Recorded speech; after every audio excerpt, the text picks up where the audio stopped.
Welcome everybody to this month's Young Professional Series webinar. Before we get started, I wanted to introduce myself to those that might be new to today's session. My name is Matthew Fox, as you see my name on the screen there, and I am joined today by my coworker Caitlin Solomon. Caitlin, if you'd like to say hello. Hello. Well, as for those of you who have been with us since August, we're glad to have you back. For those of you who have just heard of us, we're glad you're here for the first time. As Matt is about to tell you, we've had quite a year, haven't we, Matt? We have. It's been a busy run, and I'm glad to see a few familiar names that have been on previous calls as well today. But as you see on the screen, this is the last of an 8-part series that we have now started since the beginning of our fiscal year, or the beginning of the school year to some of you students out there. But back in September, starting with understanding the owner and kind of working through a logical progression to now end today with understanding the facility manager, who works quite often with the owners. So you see that this makes a logical loop, hopefully, for most of you in the information we've covered. Just as a reminder to those that may have missed past sessions, all of these recordings are available in a unedited, kind of somewhat cleaned up version on the CSI YouTube channel, which we'll talk about at the end of the session. But feel free to always check out at youtube.com/CSIConstruction. But you can see here we've talked to owners, architects, engineers, specifiers, and information managers, also sometimes known as BIM managers, contract admins, contractors, product representatives, and now today facility managers. So just a reminder to look at those if you've been interested in any of those or want to go back and revisit something that we've talked about in the past. But the whole concept of the session is to allow you as young professionals or returning professionals or new to the industry to get a better understanding of the different members that kind of represent the project team. These 8 here are the basic understanding of that project team, but by no means represent the only individuals that work on a project. So also remember that there are areas that may be missed, and we'll probably be talking about some of those next month as you'll find out the topic for the end of this series at the end of today's session. But with that, a quick reminder for today, we will be understanding the facility manager, or at least starting to try to, and we'll be working with Eddie Claisen, who's so graciously offered to represent his profession for us today. And we'll go into more detail with who Eddie is and his work as we go in the slides, but we do have a couple additional housekeeping issues to remind people of first. So this is usually where I hand it back over to Caitlin, because she is my guru of the social media. Yes, please talk to us today. If you are on Twitter, we do try to live tweet every session. These will include notes and highlights, and of course, if you join us online, any questions you may have for our speaker today, I will ask for you. We also like to bribe you to get involved with us on Twitter. So if you tweet your biggest takeaway from the presentation, or if you tweet some highlights all the way through, you might be able to win a CSI swag bag. And it's also a great place to follow the conversation, not just during the webinars, but we also like to tweet out articles or LinkedIn discussions happening. So just keep in mind the hashtag CSIYPS, and you can see Matt and I's handles below, as well as CSI's national handle at CSIConstruction. We also have a separate CSI Young Professionals LinkedIn group.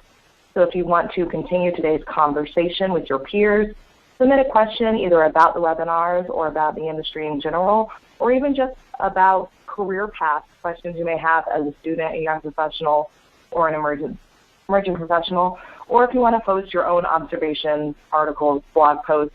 It's just a great way for you to connect with the people that have been on these projects or might be closer to your age professionally, and really interact with your colleagues on another social media channel. So again, either both Twitter or LinkedIn, we definitely invite you to continue the conversation. And of course, Matt and I are always here to answer any questions you might have for us online. So you see on the screen here, again, a reminder, Eddie Claisen is going to be talking to us. Eddie Claisen graduated from BYU in 1988 with a bachelor's degree in electronics engineering technology. He was employed with Lockheed Engineering and Sciences in Dugway, Utah, as an electronics engineer for 5 years. He's been employed at the Salt Lake City International Airport since 1993. Eddie has worked in the facilities maintenance facility maintenance superintendent position for 18 years and is responsible for the airport airport facilities and their associated assets. The SLC Department of Airports is responsible for the SLC International Airport, the South Valley Regional Airport, and the, I'm going to guess, Tule Valley Airport. Eddie is involved with the American Association of Airport Executives, also known as AAAE, and the International Facilities Manager Association, also known as IFMA or IFMA. He is the past president of the Airport Facilities Council of IFMA as well. So Eddie, at this point I want to hand it off to you to do a quick additional introduction of yourself. You gave us a couple of bullet points of things related to the airport. If you'd like to address those, they're on the screen now. And additionally, just take a few minutes to talk about your experience. You know, you says here that you started in electrical engineering, how that transferred into where you are today at the airport, and how that background may have helped you with your current facility management role. As we have talked in the past with engineers and had a very diverse conversation with them, and how their skill sets have transferred into many other positions as well. So Eddie, I hand it over to you to get started with any session topics you'd like to talk about. All right, thank you, Matt, and thank you, Caitlin. I'm glad to have the opportunity to speak today, to share some of the ideas we have and share a little bit about a facility manager. And I have one of the best jobs in the world as a facility manager at an airport. I love what I do. As you can see, some of the statistics, and airports usually like to share how many passengers and where they rank in the world. The number of passengers through an airport makes our facility a little unique, and that's something that we like to brag about, and it also is what beats our facility up. So I'll talk a little bit about our involvement in construction projects and what facility managers do. I really do like Matt showed the slide earlier with the topics that have went on, and as I look through that topic of owners, architects, engineers, product representatives, as a facility manager, we work with all those folks. They're all a big part of what we do, and so I think that's great. I also had the opportunity to listen to the webinar on owners and listen to Mark Fisher on that. And as Mark talked about who the owner is, I thought it might be important for me to kind of share in my world what the owners of the airports are. And if you look nationwide, we are a department of Salt Lake City, and so we're owned by the city. 33% of airports are owned by cities. 15% are owned by counties.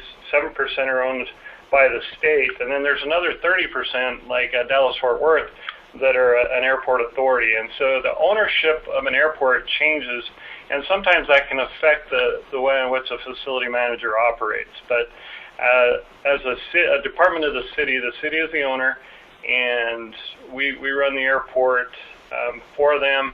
But our interaction with the airlines is real big too, and so that's part of what we do and how we balance that. I think if you listen to what we're talking about today and go back to Mark's, you'd have a real good feel for how owners and facility managers operate. I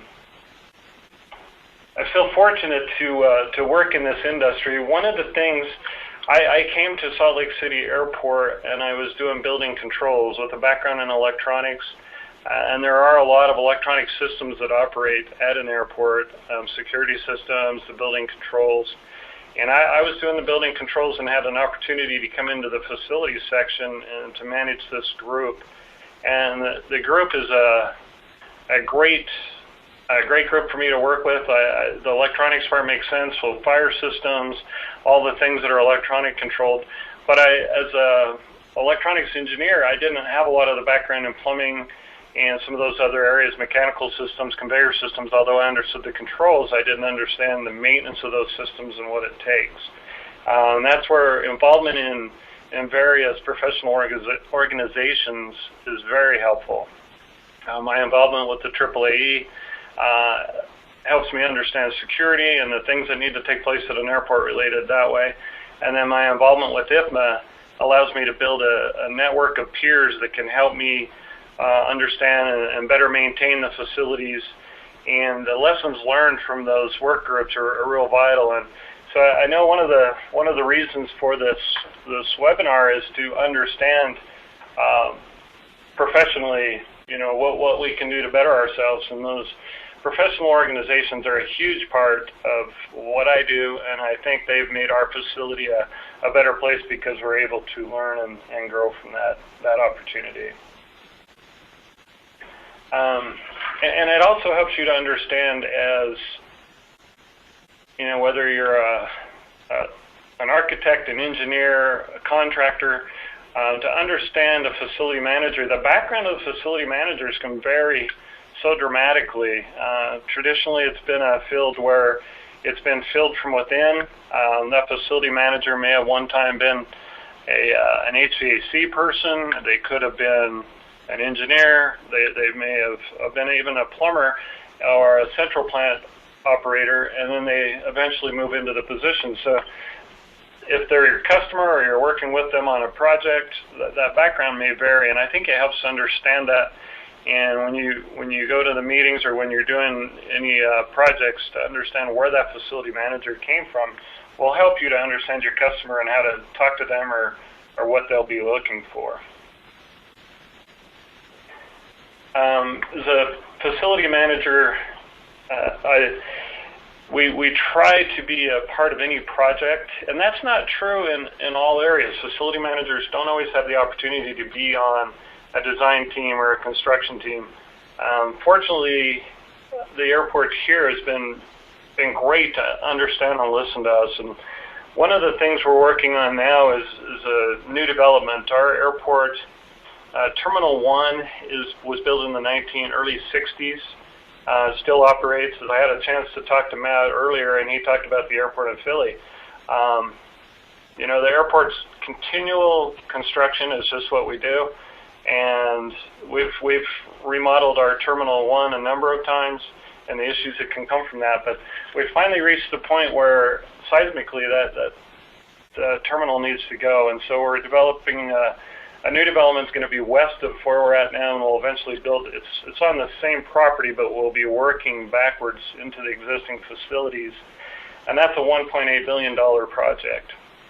The great part of that is maintenance has a major role in that. We're attending most meetings. We have input. They do care about what we say.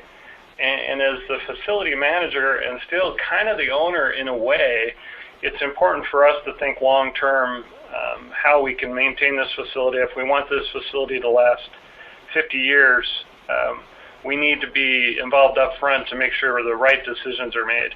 We're in the process now of value engineering because we're a little over budget on what's being designed. As we value engineer, it's important for us to be involved and make sure that the critical components are still maintained. As you look at a facility, the life cycle cost of a facility, the initial cost is only 25% of what that facility will cost you over its lifetime. So that remaining 75% is maintenance and keeping the building going. And the decisions we make today will have a tremendous effect on the budget 10 years from now. And so I like to think a lot of times the folks that come in to build this, they're kind of short-term driven. Airlines traditionally are short-term driven. And for us as the owner or manager, we need to be more long-term driven. And so that's the direction we try to guide the process.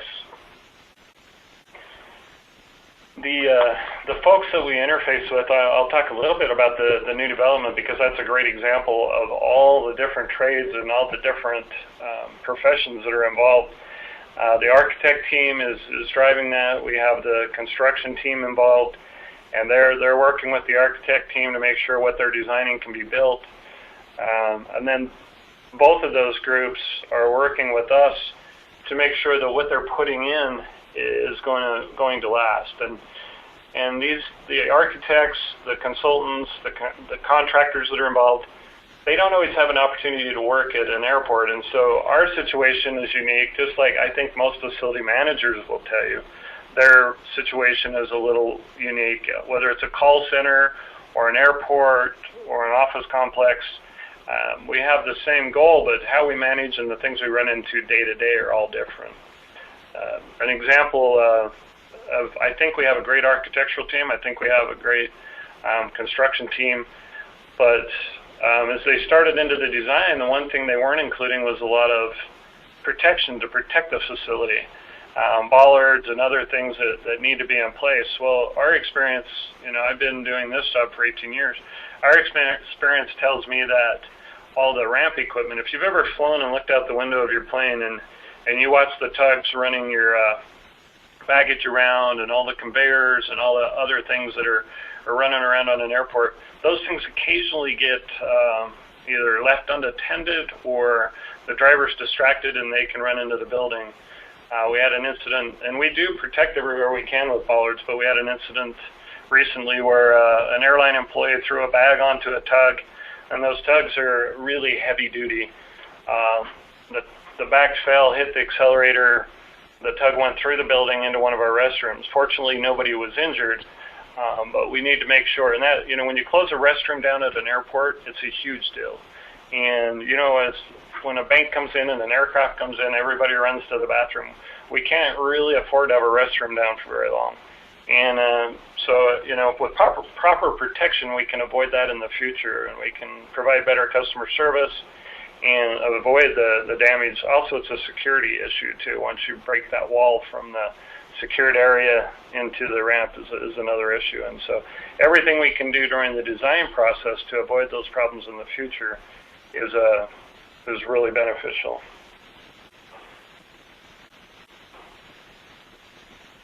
The concerns that a facility manager has, for me, when we're doing reviews, our first concern is life safety. So we're looking at our customers vary anywhere from an airline, the passengers, internal staff, airline employees. We need to protect them, and so fire systems are part of what we do. Security systems are a part of what we do.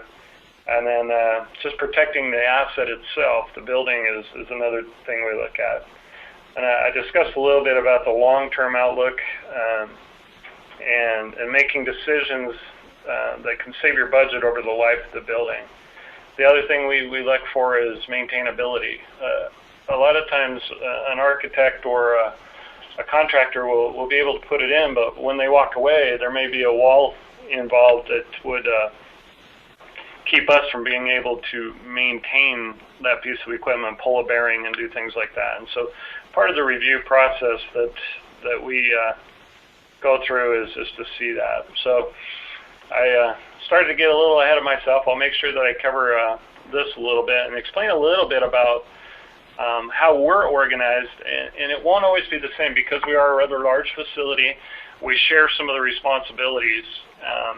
And for an airport, snow removal is a huge deal.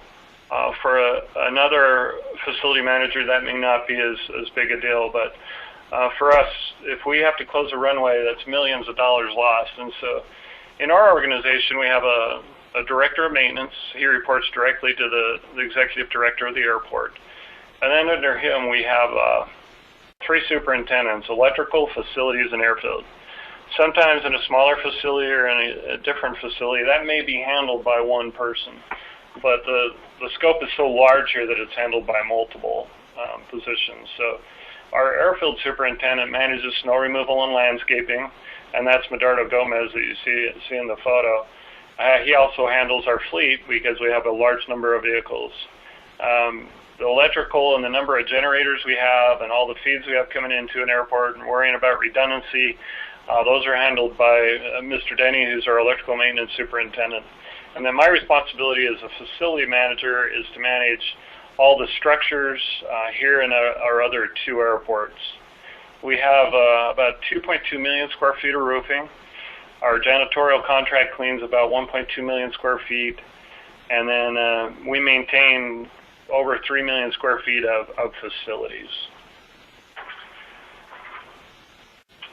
A couple of the other items as we look at responsibilities, pavement is another issue, and that pavement includes parking lots, runways, and they're generally, we have a mixture of concrete and asphalt. And I speak a little bit about the janitorial. I think it's kind of unique at an airport again because for an airport our size, the janitorial contract is a little over $6 million. That seems quite high, but when you look at the number of passengers, and we're a 24-hour operation, the doors never lock, and there's a lot of folks come through. The other thing we worry about as a facility manager, and that's common in the industry, is the power consumption. As managers of the lighting, managers of the heating and cooling systems, we have a lot of control over power consumption. One of the things you may have noticed on one of my credentials is an SFP, and that's a Sustainable Facility Professional, where we understand that we have control over energy consumption, and we can make a difference by making good decisions, by maintaining equipment properly. And so that's one thing we strive to do. If you look at the facilities maintenance, those are the types of trades that are involved in the work that I do.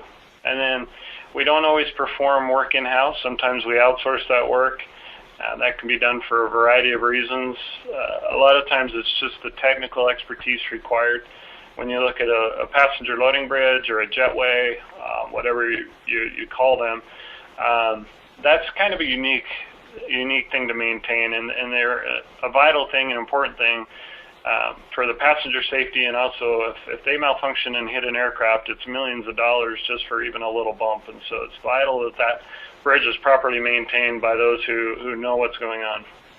And we also control the waste management, the recycling programs, pest control, things behind the scenes that you wouldn't normally think about. And probably because this is a construction group, I think what you'd be interested in is the construction roles and what part we play. And I think one of the biggest things that we do as a facilities maintenance group is we help establish the standards. And if we can keep those standards met and we keep continuity in designs, it really helps us in the long run to properly maintain and to be fiscally responsible by providing those standards. An example, again, of an airport is the number of restrooms, the number of fixtures is really extreme. We have over 100 restrooms. They've been constructed through various years of construction. And so every time we use a different fixture, then we need to stock repair parts for that fixture. And if we can standardize those, it makes a big difference not only in the parts, but in the training for our employees. Lighting is the same way. You know, architects like to design what looks great. What we want is as much consistency as we can so that we're able to stock the right parts and make the repairs without having a huge warehouse, which costs us a lot of money. Even in LEDs, I like the LEDs. We have a lot of great technology, huge energy savings device. But the industry is advancing so quickly that an LED we spec a year ago is now changed and not even available. And so, but we do try to establish those standards whenever possible. We have the ability to review plans and specifications, and we're doing that on our new development right now. If you look down on the lower right-hand side of the screen, you can see the new development. And as I know the picture's small, I hope you can see it on your screens, but the linear part of that design will be the new airport, and the pier, the finger part of that, is the existing facilities. And you can see how at some point we're going to be running both of those together. And so as we work through the plans and specs, we play a vital role in assisting the architects, engineers in where we can do those tie-ins, what they can expect when they get there, what our current loads are, and how everything interacts that way. So we play a big role in that. Unfortunately, again, we're able to be a part of the entire process. We're generally at the pre-bid, the pre-construction meeting. We attend the status meetings. And one of the bigger things we've implemented here, and I actually learned this through my association with the Dallas-Fort Worth Airport, is we added a commissioning agent to the maintenance staff. The reason for that is engineering is tasked with designing the project, building the project, and then they step back. And their goal isn't always to make sure that everything is signed off, everything is commissioned and done properly. If it's not done properly, then we have to fix it, and you have those expenses. Or if it's not operating properly, then you're not energy consumption can be a lot more than it needs to be. And so we have a commissioning agent from our maintenance department that works with the designers, works with the engineers, and then they have us at the final sign off to make sure that we're good with everything. We've checked the systems out and we've commissioned that building properly.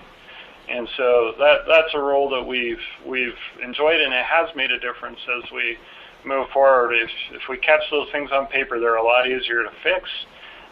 Sometimes, they're just miscommunication between an HVAC contractor and a building controls contractor, and we need to make sure that all of those systems are working properly when we move into that. And we're always in a hurry to move in. I don't think that's different in any industry. It's time is money, and you got to get into that facility and start recuperating the cost of that facility. That's pretty much. Do I have another slide, Matt? No, I'd combine those two into this one slide. Okay. So that's pretty much the airport and my role as a facility manager here, a little bit of my background. Certainly welcome any questions, comments on any of the information.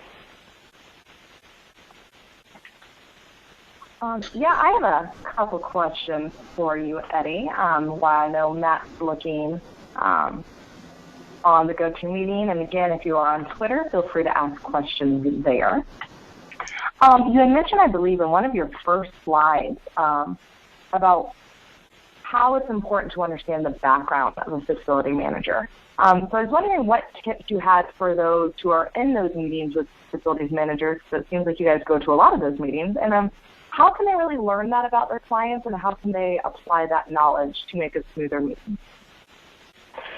That's a great question, Caitlin. I appreciate that because, and I hope I explained it well. But as you meet with different facility managers and the different backgrounds they have, I think the first thing you would do is kind of listen to what they have to say and try to gauge a little bit of their background. If a facility manager, there are actually a number of colleges that have facilities and property management degrees.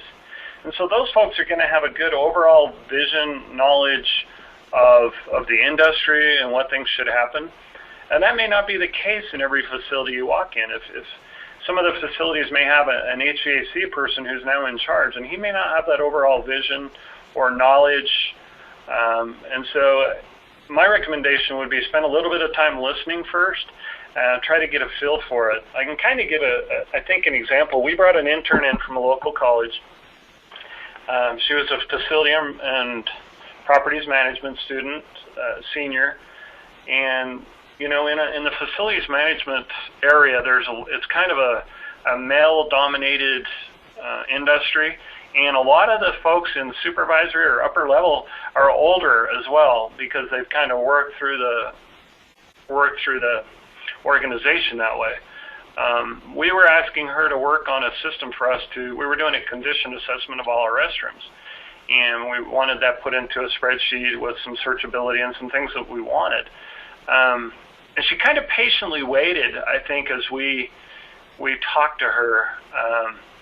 And she listened to us. And I know there were times she was probably a little frustrated with us because we repeated some things. And after a little bit of listening, she started speaking. She said, just rest assured that I understand what you want. And then she started to explain how she would do what she was going to do. And the room was great. I thought she handled this really well.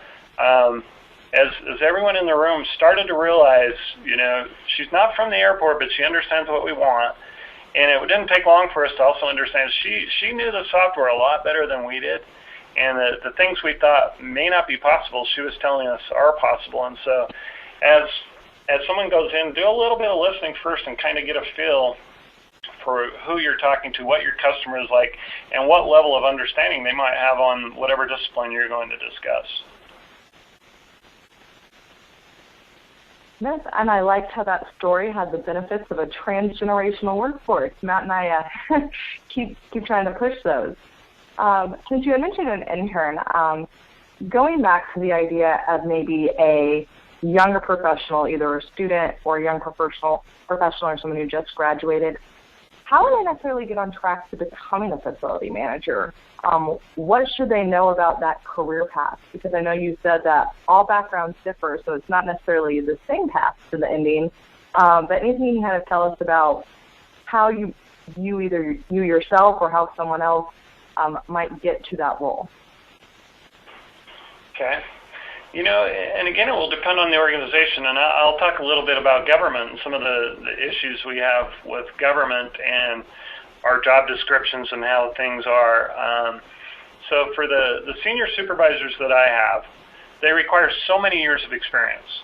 And education can be part of that, but that experience is so vital.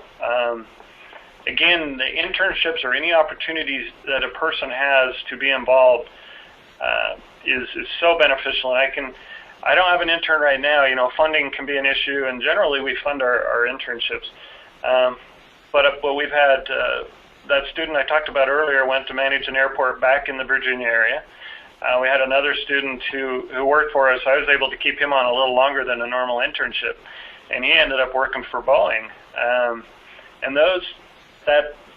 with the education, the graduation, that's great, and I love to see that because they're well-rounded, but that experience somehow is so vital, either through an internship or to get to the upper level of management as a facility manager. It's generally going to take some experience in the field somewhere. Recently hired a new computerized maintenance management system. We utilize one, and we've generally promoted from within to manage that system. And I recognized that that's not the best way for that system to work. So I was able to go out, get a student who had only graduated a couple of years ago, and he had done it somewhere else. And we brought him in at kind of an upper level position in our organization. But it was his education and his experience that allowed me to bring him in there, and he's done a wonderful job. Again, it's that the newer generation and their understanding of the mobile devices and the software and how the software speaks and things like that somebody promoted through our organization may not have. And so those are the things I look for, and I think a lot of my peers in airports would look for. You may not get that. It's an unfortunate thing. A lot of the graduates want to be that upper level of management, and it's generally not the case as a facility manager. You've got to get in at a level where you can gain a little more knowledge and a little more understanding of what it's like in the field. Does that answer the question? That's great advice. Thank you. You mentioned briefly the benefits of being involved in the professional associations such as IFMA. Can you go a little bit more in depth about when you first joined an association? I know many of the students and young professionals on the call might not be sure if they want to make that investment of time or money or how it will benefit them. So I'm curious about your start with professional associations and how they've helped you throughout your career. Yeah, it's really been beneficial to me. And so I was a building controls, for a while, and so I understood some. I did work with the HVAC folks. I did work with the fire systems folks. But when I took over the position, I certainly didn't understand every system, and I only knew what we did in Salt Lake City. I hadn't been a facility manager elsewhere. When I worked at Lockheed, it was a really small organization out in the middle of the desert in Utah, and so facilities there weren't a big deal. And so I needed to learn how others do the job. And so it just happened that IFMA had a World Workplace come through Salt Lake City, and I'm just going to be guessing, but 8 or 9 years ago. And as I attended that and I could see the vendors and I saw things that I really hadn't seen before, it was really obvious to me that I needed to build a network. I needed to have professionals that I could turn to. Now, this is a little bit off the question, but it may help understand. I had a number of senior supervisors who had been at the airport for a long time. They knew their jobs really well. But as we try to benchmark, they really hadn't, these two supervisors I'm thinking of had never even flown. And so they hadn't been to another airport. So when I'm asking them to benchmark and see how we're doing industry-wise, they really didn't have any idea. And I had to get them to some other airports. I had to get them appear at Dallas-Fort Worth or San Diego or Dulles. They needed to have a peer they could talk to and learn from and grow. And also to visit that airport. I had a gentleman running the sign shop here who had not been to another airport. And I said, you need to go to some other airports. You need to see what they're doing. You need to be a passenger for a while. because we can walk around our airport, we know where we're going, but the passenger who flies through because we're a hub airport may have never been here before, and they don't know where everything is. And so I became involved early in that, and probably not early enough, and then also in the AAAE so that I could understand what the industry does, how the funding works, and tie everything together. IFMA was a great fit for us because we're facility managers, and even through the AAAE, which I was involved with before that, they don't do a lot of facilities, and so I wasn't able to build that network of peers that I could call. As we're working on the design for the new development, the architect will come in and say, well, this works really good. And I said, where else did you use it? Well, we used it at Seattle, Tacoma. Okay, great. I'll call my buddy in Seattle and see how that's working, because that's what's important to me. I need to know how that actually worked out, because things often look good on paper, but reality is a different thing. And so any of those professional organizations, and I did look when I hired my CMMS guy, I looked for somebody who was involved in IFMA so they would have that bigger picture of what needs to take place and allow us to benchmark and try to improve.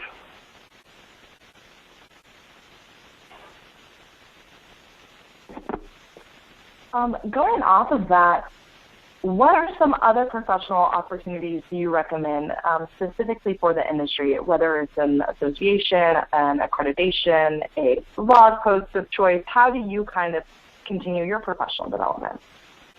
Okay. Well, let me share one thing that I've done recently. So again, a lot of my supervisors had been promoted from within, and they knew their area of expertise really well, but they didn't understand the big picture a lot of times. And also succession planning, because we're seeing a trend in the industry. A lot of the trades are not as popular as they once were. I'm trying to hire an HVAC tech right now, and it's really difficult because a lot of the newer generation, they don't want to do that. They want to do something differently. And so succession planning became that's my focus right now, is what am I going to do? I have over the next 3 to 5 years a number of senior people who are leaving. What am I doing to prepare my staff to take those positions? And because if they're not ready, then I look elsewhere.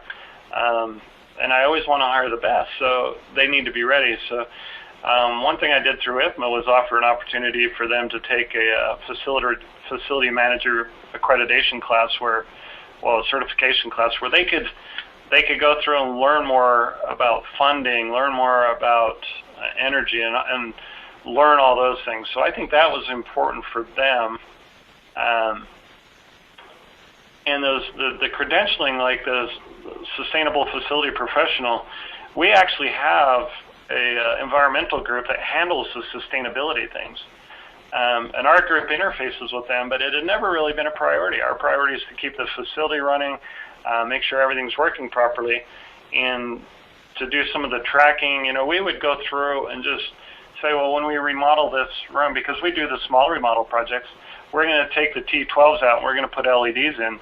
But we weren't reporting that. We weren't recording that. And so we weren't building a baseline of what we were doing. And so through those, through associations and working through credentials and accreditations, you learn what's important to others, and I think it helps us interact with them better.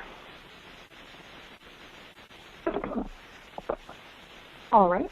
Steering the industry, or steering the questions from professional development more to the industry, you had mentioned one of your slides that the industry is just evolving so quickly. How are some new industry trends specifically affecting facility managers? That might be a loaded question. No, I think it's an old thing, but it's still a new thing. Is for a facility manager and how they track things. The software, what I'm seeing is a huge difference in the way software is done. And so a CMMS, or the computerized maintenance management system, there's so many out in the field, but what I'm seeing is they're becoming more, I don't know the proper term, more modular, where you would buy the base system, and then there will be vendors that tie into that system.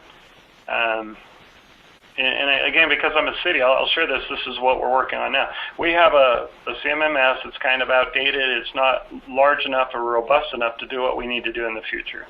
So we're looking at those new systems and learning about them. And CityWorks, which is one that a lot of cities use, is this database with all the different vendors that can tie into that and give you the information you need, whether that's mobile, whether it's reporting for KPIs, whatever that may be. And I'm seeing that software interface better with each other, where I didn't use, the database. And again, I'm not a database guy anymore, but that ability to share information is definitely a new trend. Building controls and getting all the systems to talk better. But there's been talk for years of having that done. I still don't know that the backnets and everything are working the way we hope it would. And then the changes, like I mentioned, the LEDs, as we try to create standards and say, this is the fixture we're going to standardize on. This is what we're going to put in the future.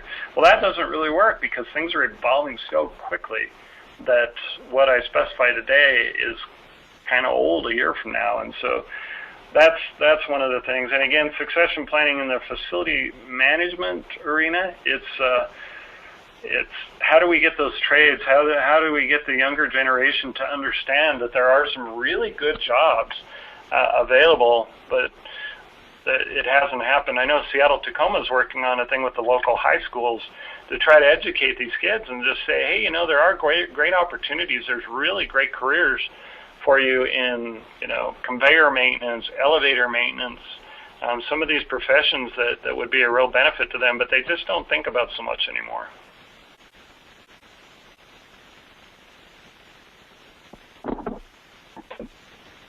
Now, going kind of off of that, what might a non-facility manager be surprised about or not realize something you do or that you're in charge of? What's the most surprising role of a facility manager? One of the things would be that it's more than just janitorial. I think a lot of people think of the facility manager, they may think of the HVAC guy, they may think of the janitorial. But as a facility manager, I'll give you an example. Our electrical budget for our airport, an airport our size is really not that much, but it's $4.5 million. The things we do affect that. And so, they may not understand that role of a facility manager goes all the way down to the janitors and to the landscaping, but it also moves all the way up to the C-suite. And our executive director at the airport is heavily involved, and she wants to know what's going on with facilities. She understands personnel are the major cost of what we do. They're our asset, but it's the people that make this airport run. And when you look at, I'll give in that example of Salt Lake City, we have about 500 city employees at the airport. Half of those, or nearly half of those, are maintenance because of the fleet, the airfield, the runway, the taxiway lights, all those things. It's a big part of the organization, and we understand that if there's something wrong with the building, productivity for the entire work group goes down the drains. And so what we do is important, and we make a difference in the bottom line if we're doing our job correctly.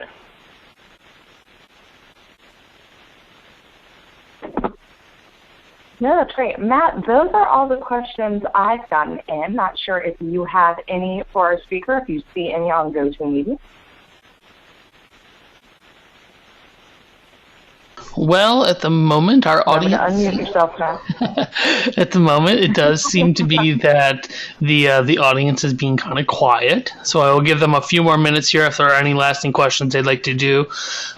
Normally, we would end with a question asking the speaker or panelists how their profession works with the next month's profession that would be on tile. But Ed gets the privilege of being the last profession that is in the series, so there isn't necessarily one at the end of it. And you've talked quite a bit about how you do work with people of different areas. So a slightly different question for you than what we would normally start to wrap up the session with. For facility managers, I guess, what is the one profession, or I guess a handful of small professions, that you work with the most, or that you wish would work with you the most? As a question for you there. All right. Matt, one of the things that I think we've learned over the years is I'm going to use engineers as the first part. We work with a lot of local electrical, mechanical type engineers, and one of the developments I think I've seen over the years is they've started to gain, because Salt Lake City, we have some engineering firms that tend to do a lot of work at the airport. Probably true in most facility managers' cases. Those engineers, as they start to gain confidence in me and my staff, will call us more often. They'll interface with us more often. And like a mechanical engineer, what they're doing at the mall down the street is a little different than, and it's the same with architects. What they're doing down there may not be the best answer for an airport. And the airports is what we do, so we have that knowledge. And I think if engineers and architects understand that, they know what they've done somewhere else, and it may or may not have worked, but to talk to the facility manager and ask them what their experience is and what issues they have, and we've worked together, collaboratively with architects and engineers, and an architect, for example, on finishes in an airport is a vital thing. The carpets and the flooring and the walls and how we protect the walls because of baggage and carts and everything that goes on. A new architect who has never worked in that environment can ask the right questions. What issues have you seen? What's worked here? What hasn't worked here? Why do you like this? Why do you not like this? Those are good questions, and that's the interaction that I really appreciate with them. And the contractor, even with our new development, the contractors, I'm working with them on window washing, because now we have 70-foot high ceilings in some areas. How are those windows washed? And what have you done elsewhere? And that's where I'm able to, an example of if I'm part of the airport's council, but I also stay involved in the Utah chapter, because I get to meet those contractors. And when our consultants started to specify, well, you're going to clean these just using lifts from below, I said, well, that's not going to work very often because there's aircraft below. And so if we go up on top, and I knew a local rooftop anchor company, I said, let's talk to them about what our options are. And so the contractor worked with us, the architect worked with us, and then I used a local contractor to consult with them to try to get things right. And so, I appreciated that interaction. I liked being asked and told what their plan was, and that they listened when we talked about what issues we would have.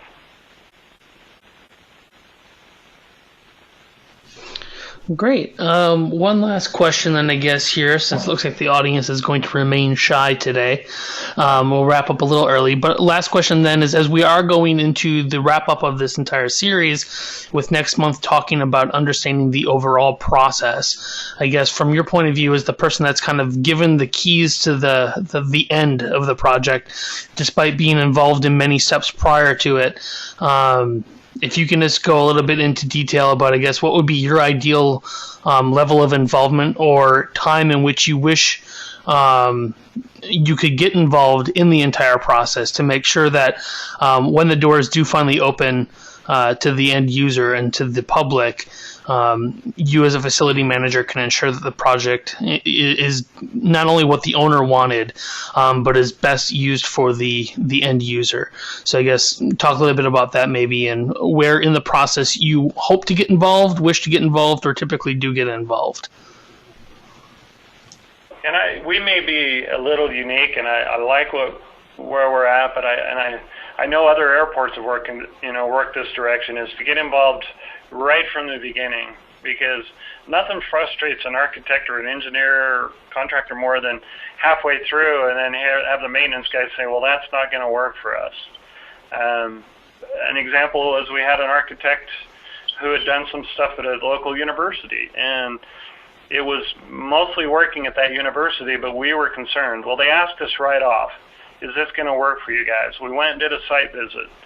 We looked at what they were doing. We said, you know what? I know that it's working here at a college, but what our level of service for our passengers and our tenants And you know how airports pride themselves sometimes in being different. It doesn't meet the level of service that we require. And so being involved right from the start, an HVAC system that was designed differently, it could have been a disaster by the time we hit the tail end, when we had expect these certain results, and they were unachievable based on the system that was being installed. So I'd say early and often. Again, sometimes our fault, we won't get through the reviews like we should, and they'll be installing something that's either not available locally, or it's going to be long lead times on critical issues, and we can't have that. And it's our responsibility to stay involved, to understand what's going on. And then nobody can know everything, and a lot of times our building inspectors will call on our staff to go assist and look at things, and I really appreciate that. I know it pulls them away from their normal everyday duties, but what they change can have effects for years to come. And so I appreciate that constant involvement and communication with us.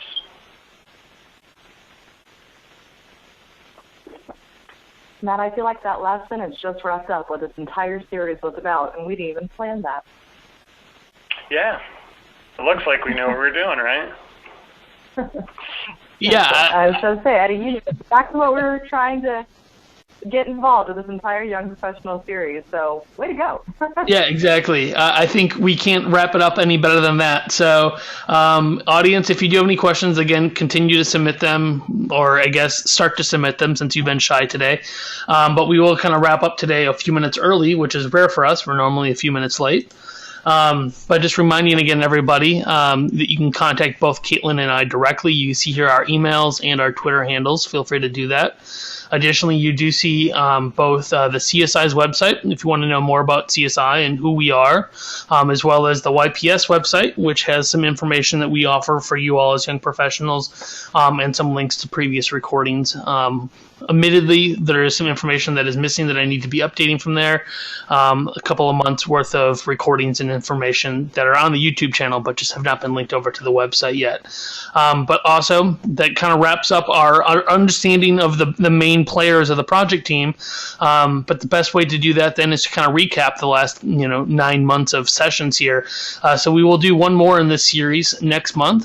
Again, typically the third Thursday of the month. We did go a little late this month. So June 18th, we will be going again from 2 to 3 p.m. Eastern Time with the wrap-up of this series on understanding the process. Now that you understand who is all in the project team, and we'll do one final panel/question and answer series where we talk about how they all work together now. Now that we understand who all the players are in the field, how do they really work together? And maybe we'll get a couple of individuals from the different professions on that call and maybe pit them against each other and see if they actually follow what they want to say, or they've been telling us what they would ideally like to see but aren't actually practicing in the industry. So we do look forward to you all attending that session, and also letting some of your other fellow young professionals know. And again, all of these are being recorded, so this session will be joined into that package, and we'll be able to make all of those. It'll be a total of 10 sessions then. The intro session, the 8 series, and then the final wrap-up next month into a series that you may want to also share with your other friends and fellow young professionals. So with that, I will leave it to Ed and Caitlin for any last comments you'd like to add, or just like to pass along my thanks for all of you being involved, and a thanks to the audience for their time today on this session. Yeah, no, Matt, I would just like to thank Ed Claisen for the perfect ending to our feature of all of the different roles we're highlighting this year. And like I said, his last sentence said it all, and I don't think we can sum it up any better. All right, thank you for the opportunity. I do appreciate it. All right. Well, thank you again. And for anybody that might fly through the Salt Lake City Airport series anytime in the near future, now you know who to thank when it goes nice and smooth. Appreciate your time on today's call. And for those that have attended previous sessions, and we look forward to seeing you next month, you may now disconnect and go about your day. Thanks, everyone.